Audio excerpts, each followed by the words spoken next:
एक जगह सेवा कार्य की दृष्टि से आयोजन हुआ। लोगों ने अपने मित्र से कहा कि तुम इतने धनी आदमी हो, दो कुछ। कहने लगा कि अब सब लोग दे रहे हैं तो हमारा देना जरूरी है क्या? अरे भाई, तो सब लोगों का अपनी करनी का फल मिलेगा, तुम भी तो कुछ कर लो। अच्छा तो ठीक है, अच्छा एक काम करते हैं, क्या कल देंगे? ठीक है। दूसरे दिन आया 1 रुपया लेकर, पुराना जमाना, चांदी का रुपया, सो मुट्ठी में दबाए। अब सोचे दें कि न दें, दें कि न दें, दे देना चाहिए। अच्छा, फिर बोला अब जरूरी थोड़ी कि हम भी दें, इतने लोग दे ही रहे हैं। फिर अब जैसे जैसे देने का मन आवे वैसे मुट्ठी और कड़ाई से बंद करे, लेकिन सोचा अब दे ही डालें। अब आध घंटा तो यही सोचता रहा, दें कि न दें, दें कि न दें। फिर सोचा देख लें एक बार, फिर तो ये देखने को मिलेगा नहीं। सो जैसे ही मुट्ठी खोली तो हाथ पसीज गया था, दिल तो नहीं पसीजा, हाथ पसीज गया, पसीना आया। और जो देखा कि हाथ पसीज गया, पसीना, सो रुपए से बोला अरे तुम बहुत रोते हो, हम तुम्हें किसी को नहीं देंगे, फिर जेब में रख लिया।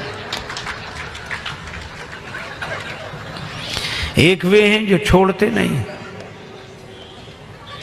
हाँ, मुझे एक संत कथा सुना रहे थे। एक सज्जन का नाम था दानचंद। गंगा जी से 12 किलोमीटर दूर उनका गांव था। दानचंद को भगवान ने संपन्नता तो दी थी, धन तो दिया था, लेकिन लोभ ही इतने थे कि लोगों ने व्यंग में ही उनका नाम दानचंद रख दिया था। कभी कोई पुण्य कार्य नहीं किया, कहते खर्च होगा। तो पत्नी ने कहा कि गंगा जी नहाया, 12 किलोमीटर दूर हैं, इसमें क्या खर्च हो रहा है, चले जाओ। सवारी की भी जरूरत नहीं, पैदल पैदल चले जाओ, पर गंगा जी तो नहा लो। ठीक है, बहुत कहा तो सोचा जीवन में एक बार गंगा जी नहा लें, क्या हर्ज है, 12 किलोमीटर दूर है गंगा जी, जा पैदल पैदल गया, खर्चा कौन करे सवारी। अब गंगा जी किनारे पहुंचकर सोचा घाट पर नहीं जाएंगे, वहां पंडा लोग रहते हैं, पंडा कहेंगे कि दान दो। तो मुर्दा घाट पर गए।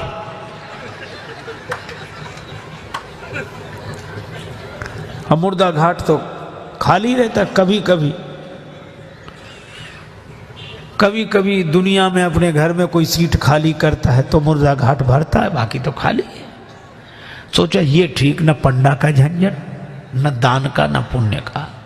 गए, सो कपड़े उतारे, इधर उधर देखा कोई नहीं है, सोचा डुबकी लगा ले। सो जैसे ही प्रवेश किया, डुबकी लगाई। अब कथा बड़ी सुंदर है, भगवान को हंसी लगी कि इतना लोभी आदमी नहीं देखा। तो भगवान ने सोचा कि चलो आज हम इसको छकाते हैं। तो दानचंद ने देखा इधर उधर कोई नहीं था, पर गंगा जी में जैसे ही डुबकी लगा के और बाहर निकले, वैसे ही पंडा के रूप में भगवान उपस्थित। यजमान की जय हो।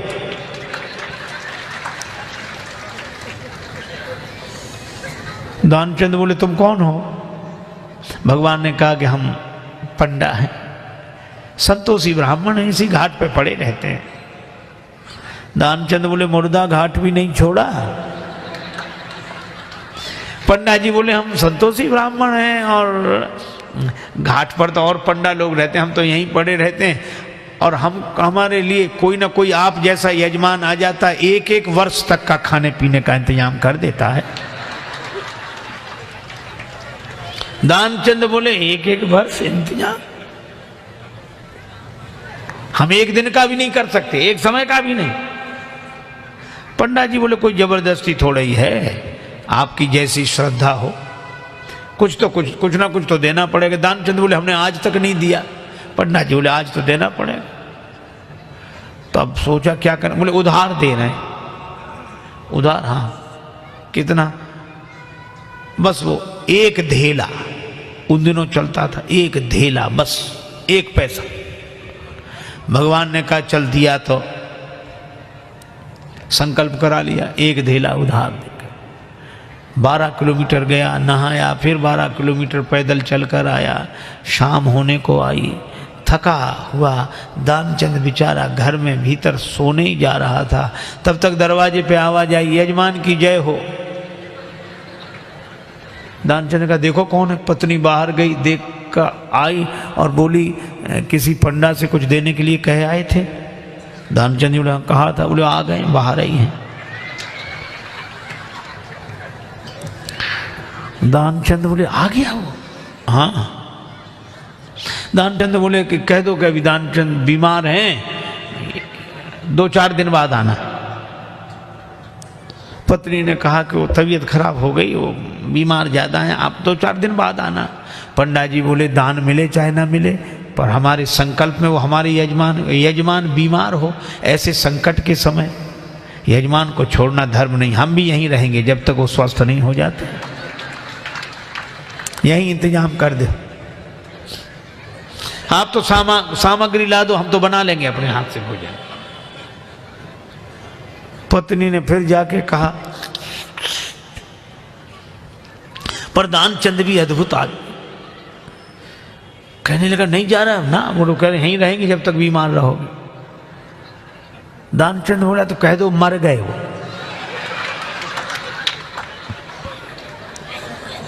तो ये ऐसे कैसे कह दें?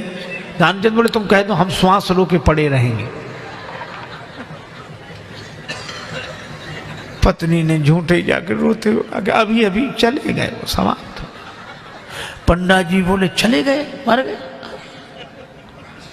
अरे राम राम, लेकिन यजमान का जब तक अंतिम संस्कार न हो जाए हम कैसे जा सकते? और तुम कहां बुलाती फिरोगी लोगों को, गांव इतना बड़ा, हम ही सबको खबर किए देते हैं। अब पत्नी बहुत कुछ सुनो सुनो पंडा जी, तब तो अमित रूप प्रगटेते ही काला, पूरे गांव में कह दिया कि दानचंद चले गए चले गए। अच्छा, लोग सचमुच इकट्ठे हो गए और भगवान को भी मन में हंसी लगे, ऐसा जिद्दी आदमी श्वास रोके पड़ा।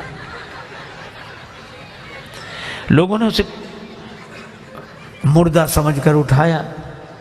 अब उसकी पत्नी रोवे, और वो सही में रोवे, वो कहे ये मरे नहीं हैं।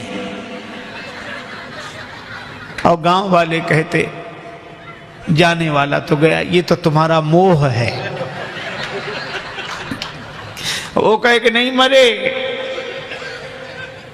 गए वो तो। वो बेचारी रोती रही, कौन सुने। दानचंद को उठा लिया, बांध लिया, और वो भी बंध गया। भगवान ने कहा कि हद हो गई, ऐसा आदमी हमने नहीं देखा। भगवान को लगा कि सब हमसे हार जाते हैं, आज हम हार गए इससे। ले गए, चिता पर रख दिया, अग्नि लगने वाली थी। भगवान ने कहा ये मर जाएगा लेकिन देगा नहीं कुछ। तो भगवान ने कहा कि यजमान के कान में हम कुछ मंत्र बोलेंगे। हाँ ठीक है। सो भगवान ने कान में कहा, आया हूं बैकुंठ से तुम हित नाता जोड़।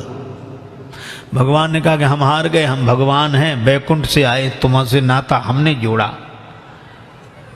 सो पंडा ने जो कहा कि आया हूं बैकुंठ से तुम हित नाता जोड़, तो दानचंद ने सोचा ये तो भगवान है।